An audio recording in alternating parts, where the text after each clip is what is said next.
أعوذ بالله من الشيطان الرجيم. بسم الله الرحمن الرحيم.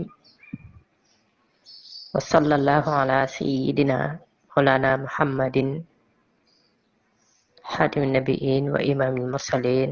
حسبنا الله ونعم الوكيل. إنما الأعمال بالنيات وإنما لكل امرئ ما نوى. السلام عليكم ورحمة الله تعالى وبركاته. mbokk yi ñuy topp ñu ngi leen di nuyu di leen siyaare bu baax di leen jox seen wàccuwaay waaye di kontaan baax di bëgg ci topp gi ak bàyyi xel gi di tuub waaye di jéglu bu baax a baax ci géej gi géej a dugal vidéo yi ñu ngi koy jéglu bu baax a baax mbokk yépp. tey ji ñu fas yéene indi leen secret bu am njariñ lool ci doomu aadama bi.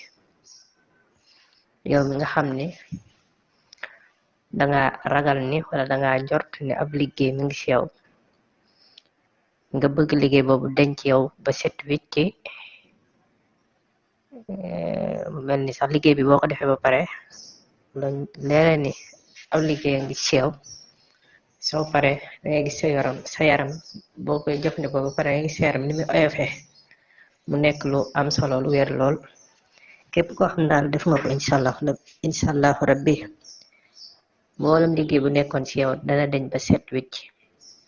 muy juróom-ñaari laay yi moom ngay bind ci juróom-ñaari nen. juróom-ñaari laay yi ngay bind ci juróom-ñaari nen. laay bu ne nga bind ko ci benn nen su ko defee nga lekk juróom-ñaari nen yépp ci kàttan suñu borom subhanahu wa taala. mboolem liggéey bu mu fekk ci sa yaram dana ko dindi ba mu set wicc. boo defee mbokk mi aaya bu njëkk bi moo nekk saxaro ayuna naas wastarhabuhum wa jaa'u bi sihri azimin. aaya boobu mi ngi ci Araf aaya 116. bu pare nga bind beneen bi jittum bihi sihru inna allaha sayubtiluhu inna allaha la yuslihu amalal mufsidin. boobu mi ngi ci Yunus aya 81. soo pare nga bind fa waqa'a al haqqu wa batala ma kanu ya'malun. boobu mi ngi ci Ahraf moom it ba tey aya 118 aya 118. bi ci topp muy boo pare nga bind bi ci topp awalam yara allasina kafaru anna samawati wal ardi kanata ratqan fa fatahnahuma. boobu mi ngi ci Anbiya aya 30. soo pare nga bind beneen bi moom it benn bu da ci benn nga ko bind. bi ci topp mooy wala in sa'altahum man xalaqa samawati wal arda la yaqulunna allah.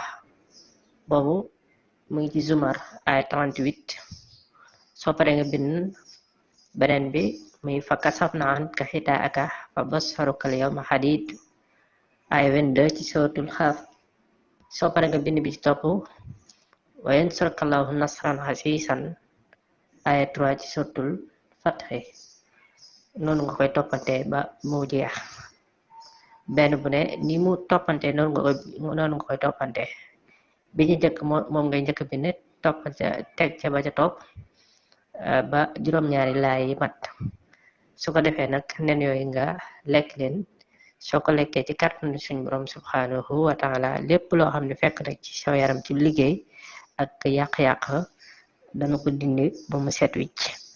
ñu joxoon leen ko li wajhillahi taala di leen jaajëfal bu baax di wax ngeen di woy di abonné ci chaîne bi Makka TV Asrarul Quranul Karim.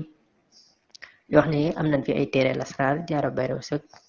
téere yi am na PDF kuy yittewoo mën nga noo jot ci numéro boobu incha allah. jërë ngeen jëf. waaleykum salaam wa rahmatullahi taala wa barakatuhu.